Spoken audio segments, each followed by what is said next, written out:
Welcome to Who Shaves the Barber, a weekly podcast where we explore paradoxes, thought experiments, and other pointless problems. I'm William Nava.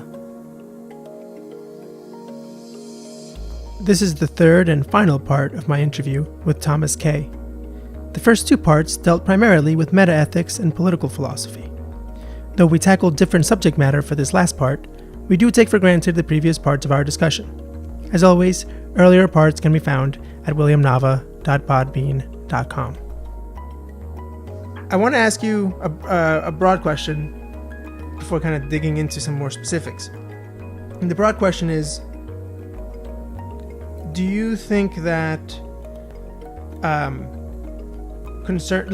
do you think that the possibility of certain major technological advances or major changes in how technology just develops in terms of its social use could fundamentally change the nature of society or the nature of people such that a lot of what we've been talking about is actually kind of irrelevant?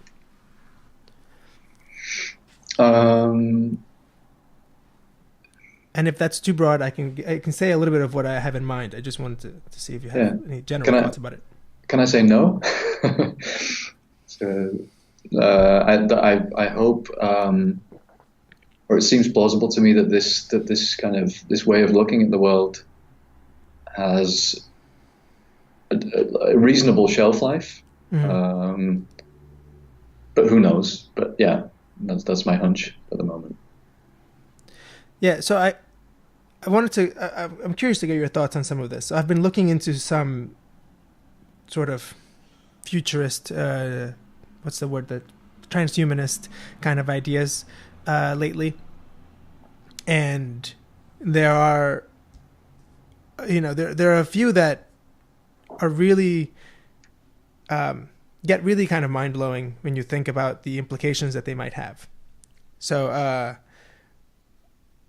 one is, I don't know if you're familiar. Are you familiar with Tim Urban of Wait But Why? Yes, I believe I must have read something of his. I know the name. Okay, so he wrote these. He writes these like very, very long, sort of popular articles on mostly transhumanist type things lately, and there were two that really, really caught my attention. One was the one about the superintelligence explosion, which is that this concern that if we keep improving AI, we'll get to a point where the AI will get better at improving its own intelligence. Mm-hmm. And as it gets more intelligence, its ability to improve its intelligence will increase even more. And so that you'll have a kind of exponential growth in intelligence. And you get to a situation where you have AI that is massively, like orders of magnitude more intelligent than human beings. Mm-hmm. That was one. Another one that he wrote was about whole brain emulation, whole brain scanning. What is whole brain? I forgot what the last word is. But basically, yeah, like being able to take your whole, like, essentially it's connecting your brain to the cloud. Mm-hmm. And at first that seems pretty neat, but as you kind of dig into what it would really mean, you get to things like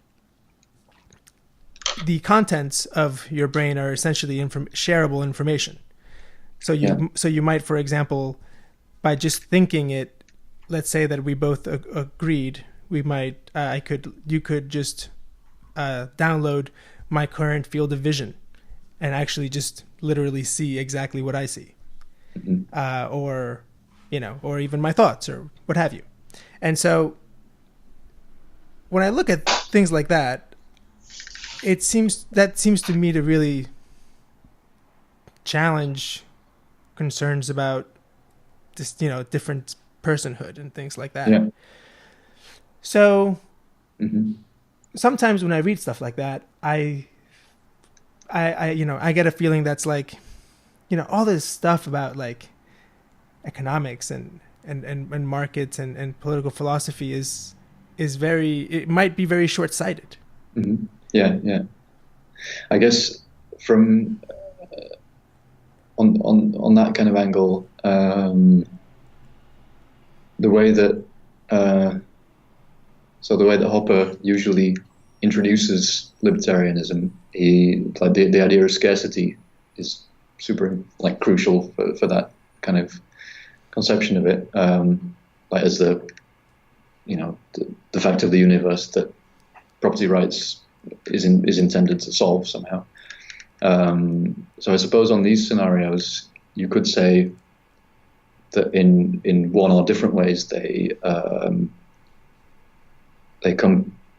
might eliminate scarcity in one or more dimensions of our existence. So perhaps it is the case that libertarianism is no longer relevant to those dimensions as these advances happen. Like if at the moment that it no longer matters that all the terrestrial land is occupied, because we're living in such a radically different way, then a bunch of those concerns drop away, perhaps.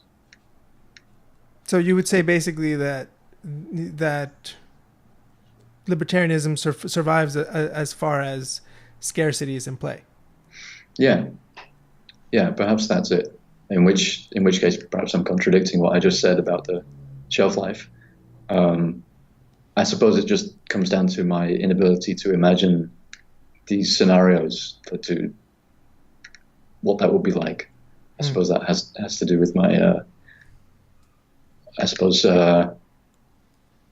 bias towards imagining that the future will roughly resemble the present. I see. Yeah. I mean, I think I'm struck by these kinds of examples because I look historically at the sort of, I don't know, the speed of major social change over the last 200-300 years, and it seems compelling to at least consider the possibility that, the next 100 years might be even much more rapid. And what might that be like? Yeah, I agree. That doesn't sound at all like a far-fetched thing to say. Yeah. So let me now get to one of these kind of future scenarios that you've actually written about, and I wanted to hear you talk about more, was what you wrote about the whole omniveillance surveillance thing. Can you just give a quick overview of what the what the consideration is and what the thoughts about it are? Yeah, sure. So there's a writer, this is probably the simplest way of introducing it. There's a writer called David Brin who has put forward the idea that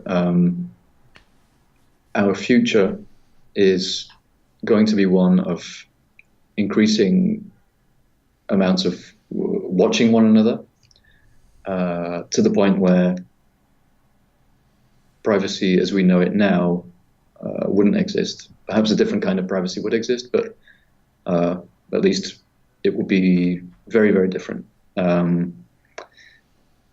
And his, I suppose, unusual claim is that this might not be a bad thing. This might be an improvement in some respects.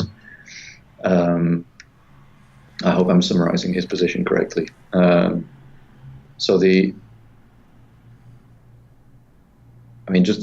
Just looking around, it's very clear that the technology to surveil or to look at people and activities is progressing very quickly.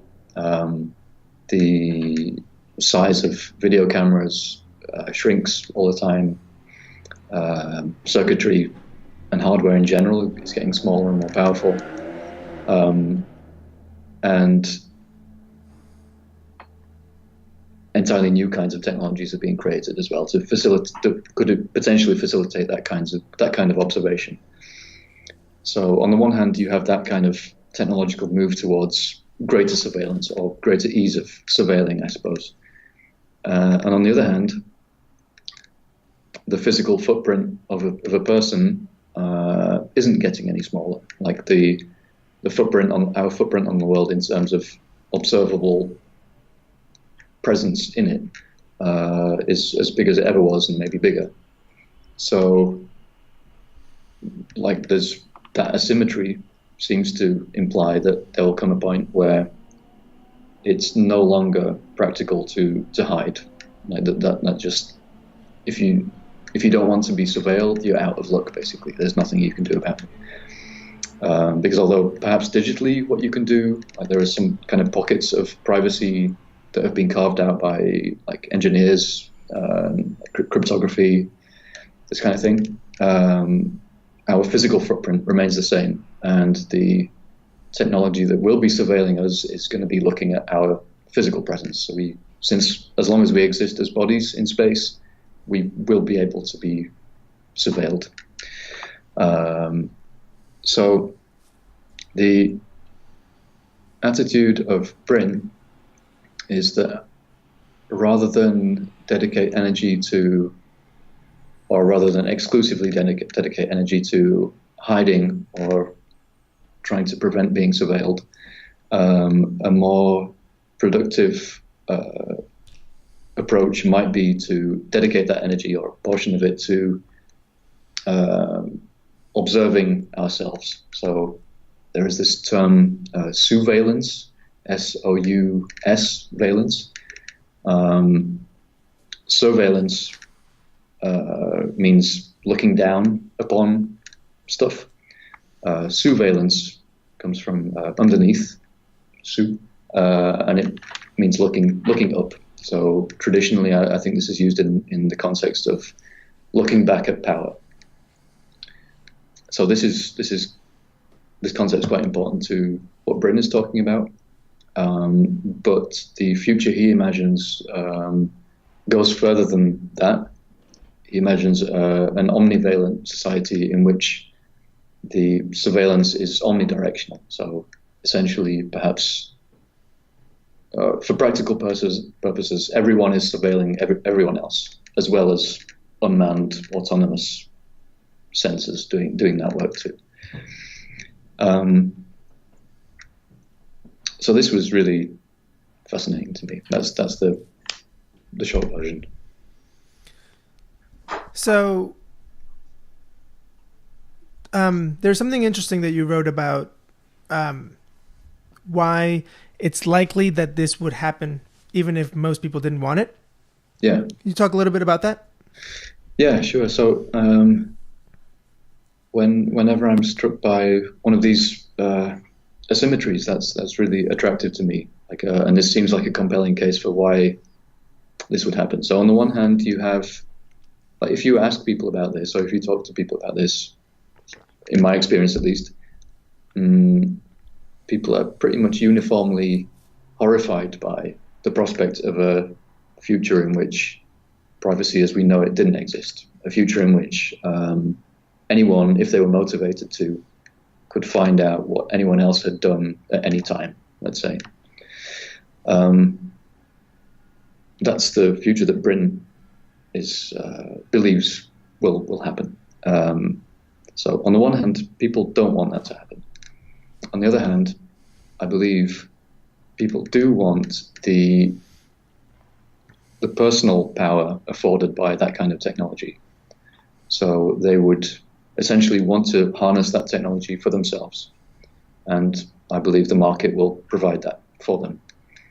So, and when the market provides that to everyone, you automatically have the omniveillent society that no one wanted.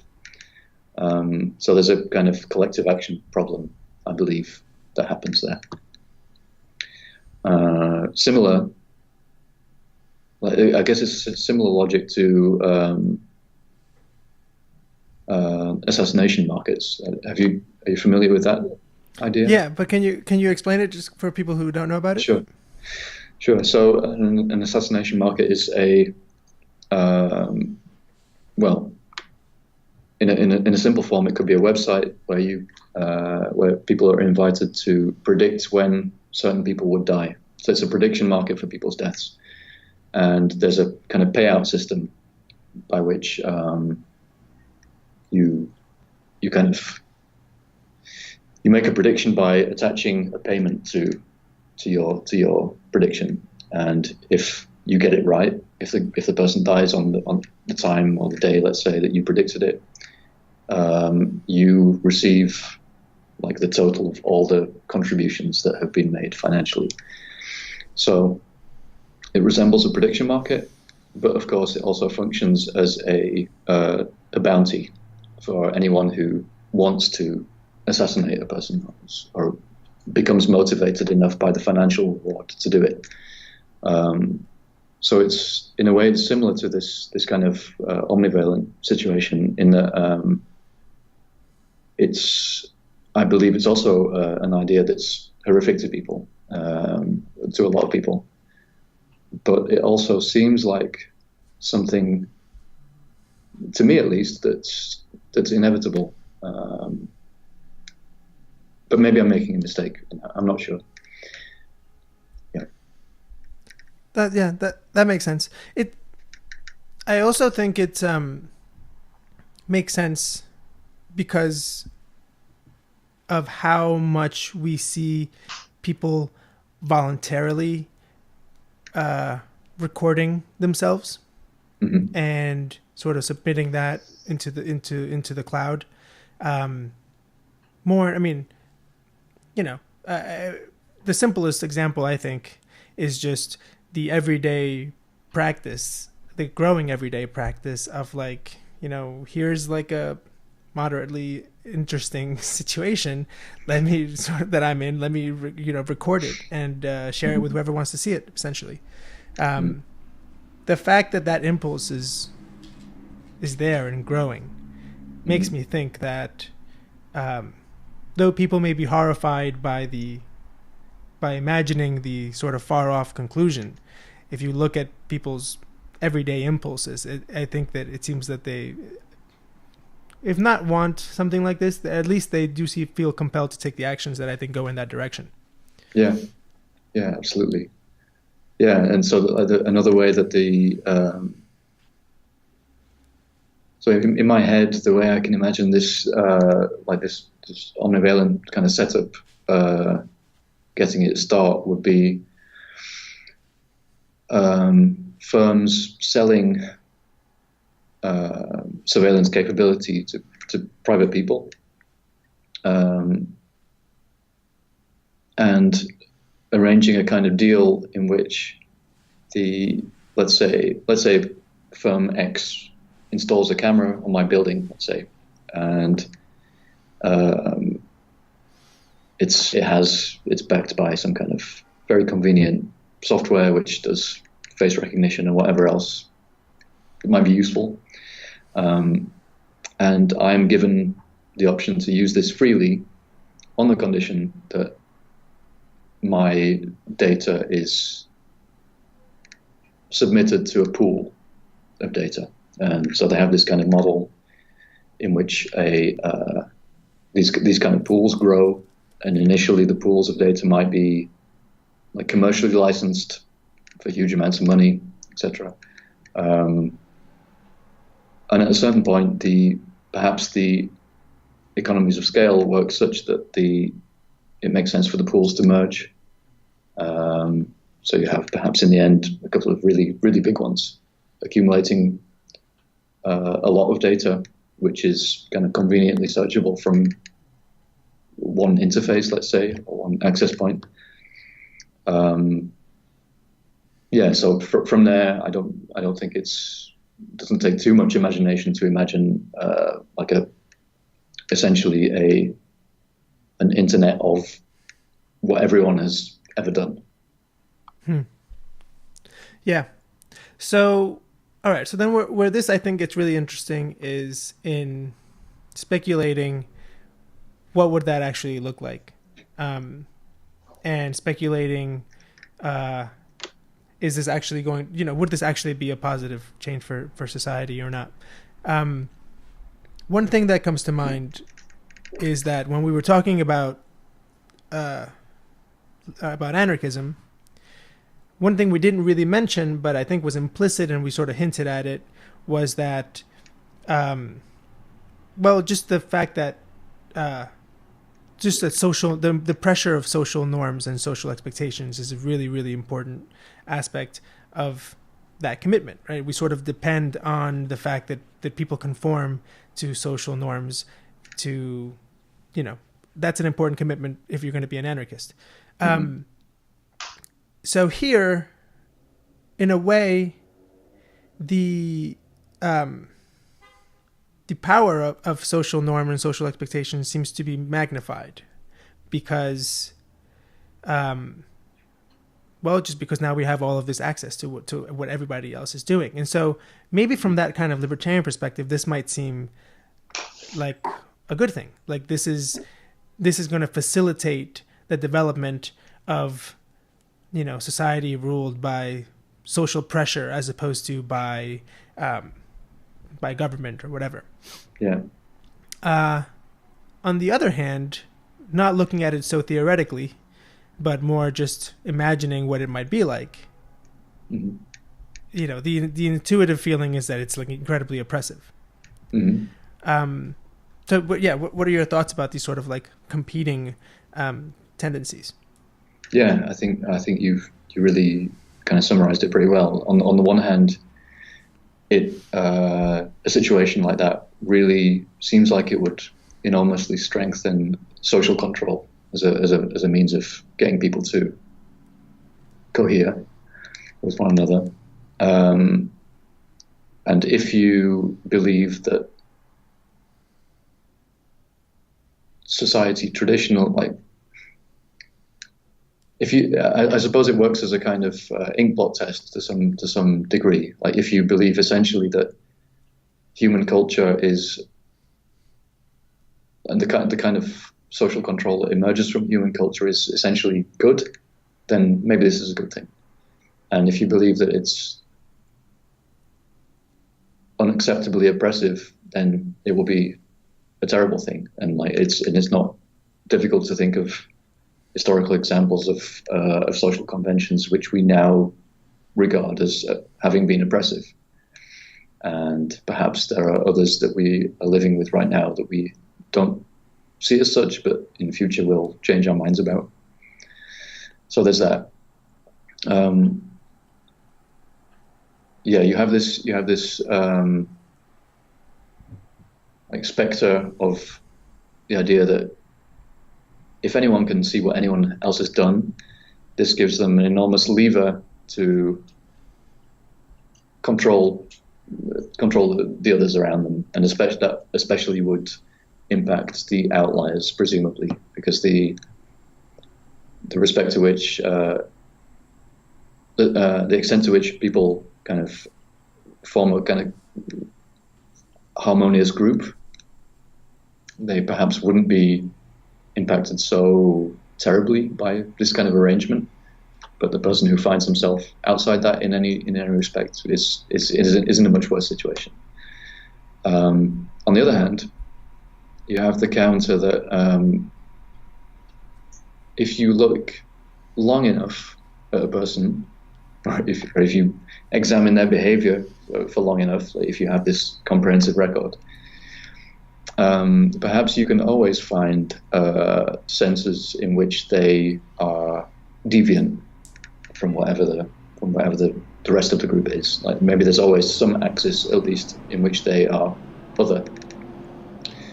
And perhaps if we have this situation in which this data is available for anyone who wants to look for it,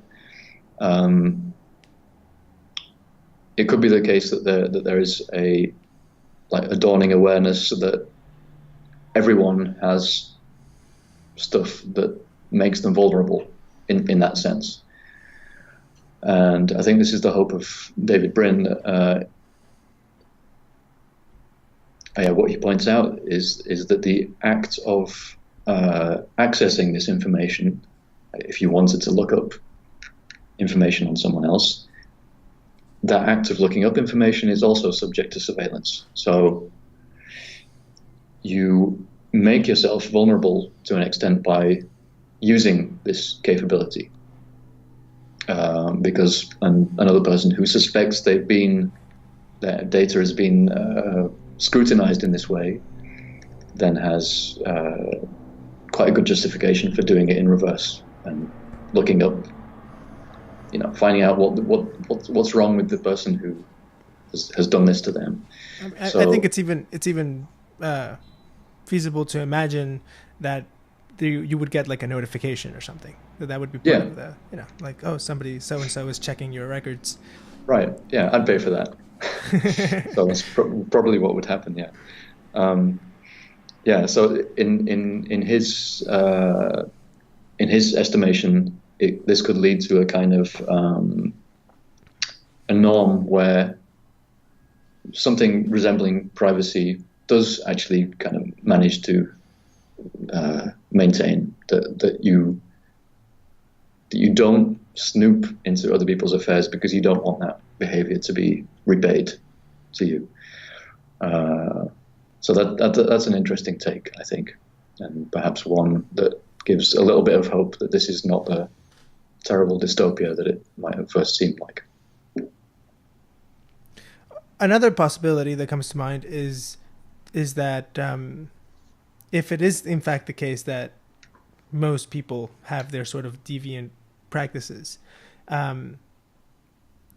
that maybe the notion of deviant behavior itself becomes less sort of charged, right? Mm-hmm. That sort of everyone kind of doing like their sort of weird, idiosyncratic thing is sort of no longer that surprising, or maybe that the threshold for what counts as deviant goes up a lot.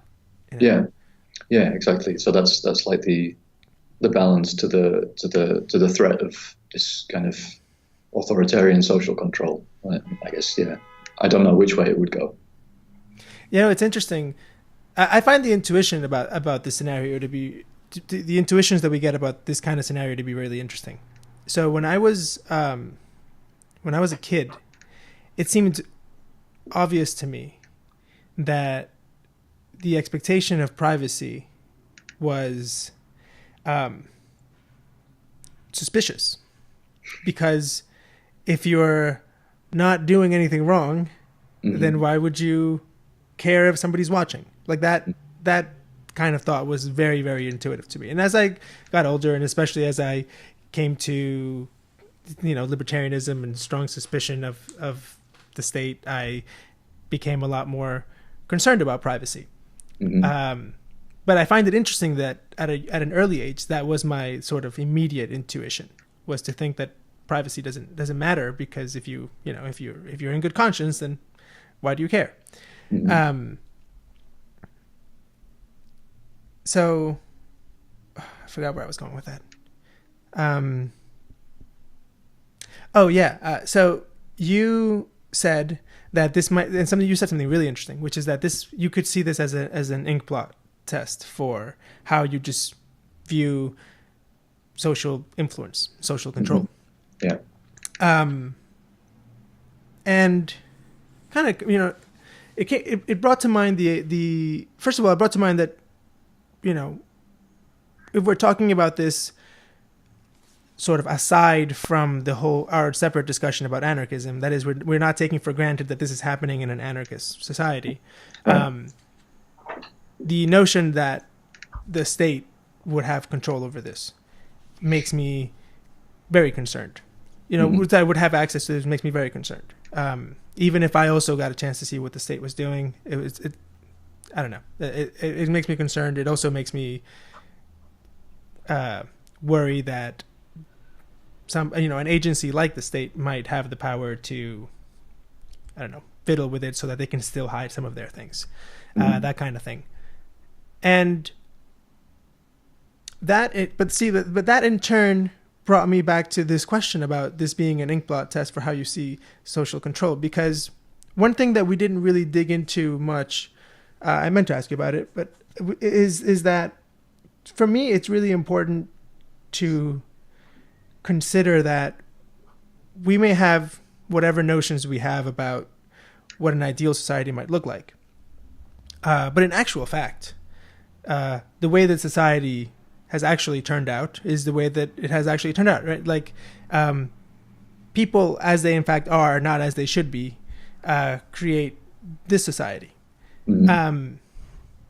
And so, it made me think. I like to think that I'm quite optimistic about other people and about integrated social influence and all that. But at the same time, it is people who decide maybe decide is a loaded word, but it is people who come together into societies that are arranged by states and who do all these sort of terrible things to each other. And so that makes me think that, if we're not talking about a hypothetical in which we also get anarchism with the package, maybe this is a good inkblot, and I don't know how safe I feel with those people. And by those people, I mean everyone. I suppose if we're imagining a future in which the state is still there, to me it feels like then we're talking about a choice, like we're comparing a future in which either. So for me, it's a given that if the state is there, for me, it's a given that the state will have this kind of capability anyway, to an increasing extent. So for me, it's like we're comparing a future in which just the state has this stuff, or the state has this stuff and everyone else has it too. In which case, I vastly prefer the second option. Yeah, I guess that does make sense.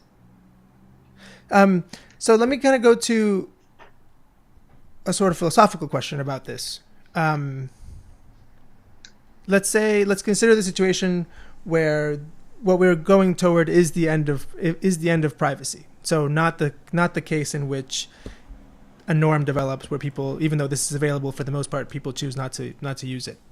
Let's say it's a case where people are actually fairly open and it just becomes kind of acceptable that we just are constantly sharing and snooping. In fact, we don't even necessarily think of it as snooping. It's more like just,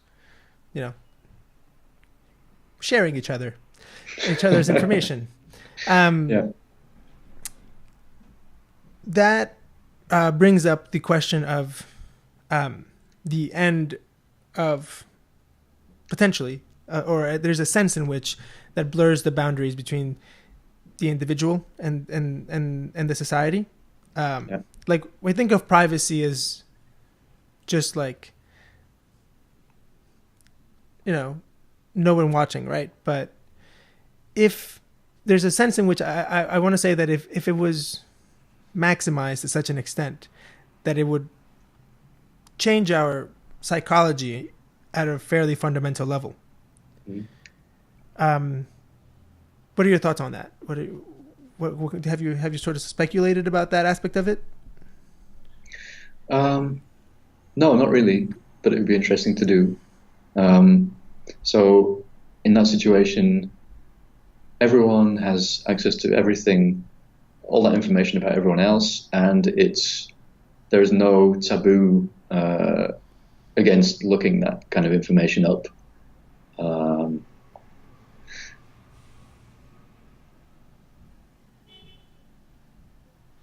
I don't know. What do you think? What do you think would happen? Do you have any intuitions about that? Like how that would change?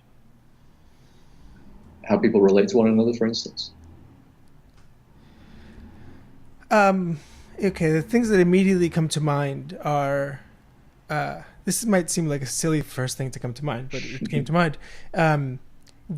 Competitive games, or actually just in general, competitive practices would become significantly more difficult because privacy is kind of important to strategizing in a competitive game. Yeah.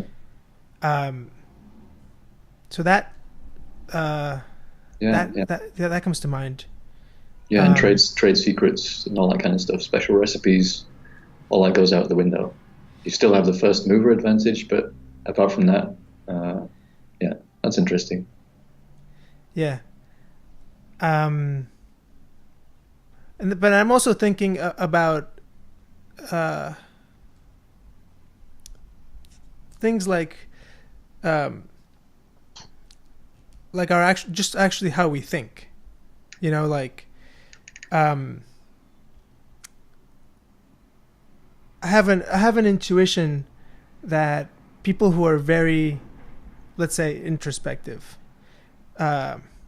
just think somewhat differently than people who are very, I meant to say introverted, than people who are very extroverted. That there's just a certain difference in the quality of it. And so what this seems to me to suggest is that, you know, however the quality moves in the direction of for extroverted people, that then now most people are going like way off in that direction in terms of their thinking, that people would have a much more extroverted just way of thinking and being. Oh, because of the expectation of being observed all the time? Yeah, just because of, you know, because you wouldn't have like formative experiences of privacy that would strengthen your sense of individuality. Right. Yeah. Yeah, I suppose that gets back to what you were saying about this potential blurring of the boundaries of the self, right? And perhaps you get more of a sense of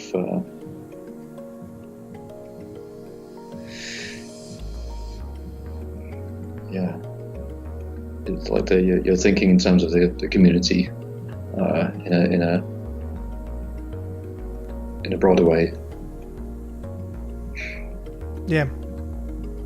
I think at this point we're stretching our powers of speculation. I think so too. All right, I think this is as good a place as any to end this. Thank you so much. This has been a really awesome discussion. Yeah, I enjoyed it too. Thank you. Yeah, I really appreciate it, man. And that concludes today's episode of Who Shaves the Barber? Again, I'm William Nava. You can check out other episodes, as well as my other philosophical and artistic work at williamnava.com. And if you'd like to subscribe to this podcast, go to williamnava.podbean.com. Thank you so much for listening.